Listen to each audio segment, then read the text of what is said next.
عدنان اپنی پہلی بیوی شیری کو طلاق دینے اور اریبہ سے نکاح کرنے کے بعد بری طرح سے پھنس چکا ہے۔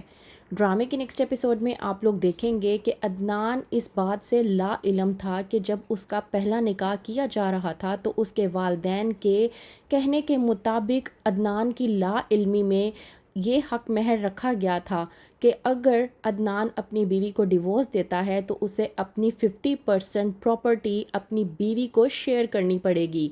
جب عدنان کو اپنے وکیل کے ذریعے یہ معلوم ہوتا ہے تو وہ بے حد بھڑک جاتا ہے اور کہتا ہے کہ یہ بات آخرکار اتنے سالوں سے میرے علم میں کیوں نہیں تھی۔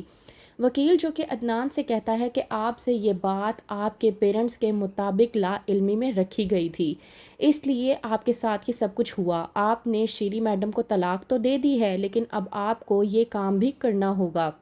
عدنان غصے کے عالم میں اپنے وکیل کو بولتا ہے اور کہتا ہے کہ میں ایسا کچھ بھی نہیں کرنے والا، اور ہاں میں کورٹ میں کیس دائر کروں گا اور یہ کہوں گا کہ یہ بات غلط تھی کیونکہ اس بات کو لے کر مجھے لا علم رکھا گیا تھا، تو میں اس بات کو نہیں مانتا اور میں اس بات کو کینسل کروا کر ہی رہوں گا۔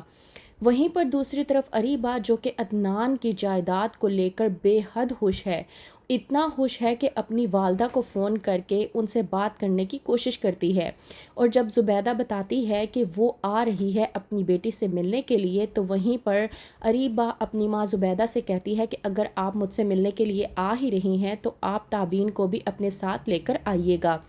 زبیدہ تابین کا نام سننے کے بعد حیران ہو جاتی ہے اور اریبہ سے پوچھتی ہے کہ تم آخرکار یہ کیوں کہہ رہی ہو کہ میں تابین کو اپنے ساتھ لے کر آؤں؟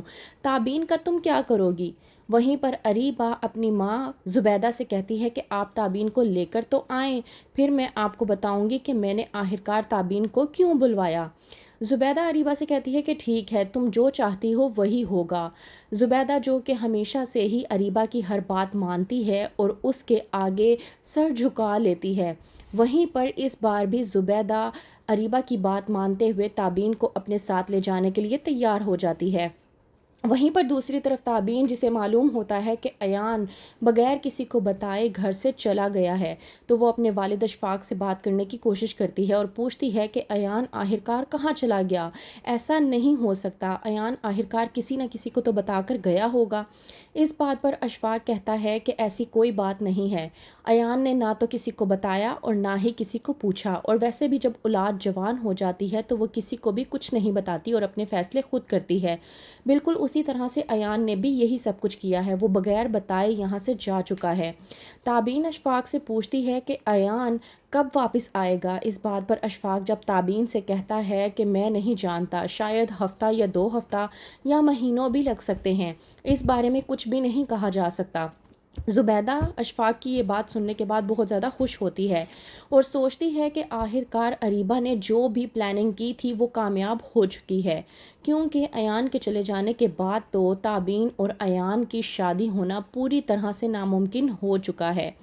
وہیں پر دوسری طرف شیری جسے اس بات کے بارے میں معلوم ہی نہیں ہے کہ اسے اپنے ہسبینڈ سے ڈیورس کے بعد 50% کی پراپرٹی مل جائے گی۔ اگر شیری کو معلوم ہوتا ہے کہ 50% کی پراپرٹی اس کی ہے اور اس کی بیٹی کی ہے تو کیا کرے گی شیری؟ کیا شیری اپنی پراپرٹی اور اپنا حصہ لے پائے گی اپنے شوہر عدنان سے، یا پھر عدنان کورٹ میں کیس دائر کر کے اپنی وہ پراپرٹی کسی نہ کسی طریقے سے واپس حاصل کر لے گا؟ کیا کرے گا عدنان؟ کیا ہوگا آگے؟ مزید جاننے کے لیے دیکھتے رہیے ڈرامہ سیریل کٹ پتلی۔